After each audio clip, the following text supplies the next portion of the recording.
Hi, I'm Sean Zero from the Action Network, here to get you set with my favorite bets for Tuesday, August 8th. Let's start with the Mets and the Chicago Cubs, and I like Jamison Taillon and the Chicago Cubs here on the first 5 innings or first half money line, up to about -125. Projected this line closer to -135, and Taillon has just been throwing the ball much better of late.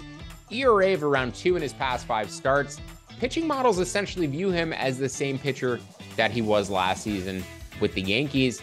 99 stuff plus, 105 location plus. The numbers were 100 and 105 respectively last season. This year, his defense has just cost him a ton, and that's surprising considering the Cubs are a top 3 team per defensive run saved, top 7 per outs above average, but Taillon's batting average on balls in play and his strand rate both at career worst marks and still have substantial room to go just to get back towards his career averages. On the other side of the matchup, Carlos Carrasco, a guy who has been struggling all season, showing basically career worst indicators across the board. And in his past 4 starts, Carrasco's really gotten shelled. 15 in the 3rd innings, 32 hits, 23 runs. Carrasco pitching as poorly as he has in years.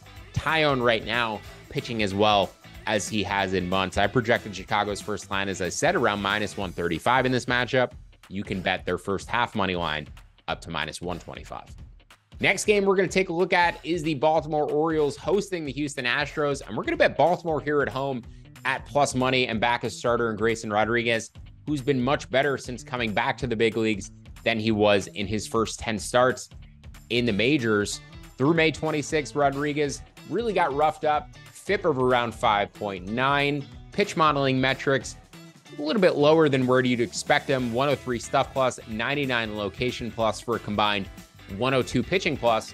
But since Rodriguez has come back to the big leagues, he basically ranks right alongside Zach Gallen for pitching plus, 126 stuff plus, 109 location plus. He's also throwing the ball harder, which is why those stuff plus numbers have gone up.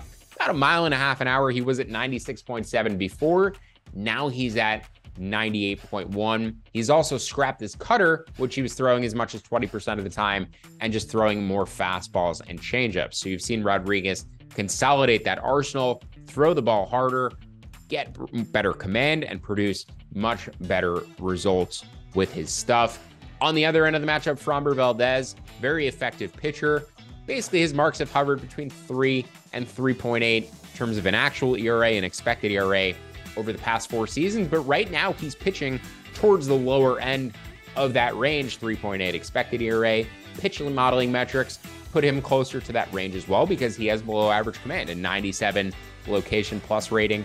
Valdez tends to bail himself out of a lot of situations where he gives up walks by getting the double play ball. So I think he tends to outpitch his underlying indicators, and his strikeout minus walk rate this season is up about 4.5% compared to last year. But even still, I don't project a substantial difference between the current version of Valdez and the current version of Rodriguez, who is finally coming in line with where I expected him to be. So as I said, Baltimore at home, plus money in both halves, down to plus 111 for the first 5 innings and plus 105 for the full game. My favorite bet for Tuesday alongside the Chicago Cubs in the first 5 innings.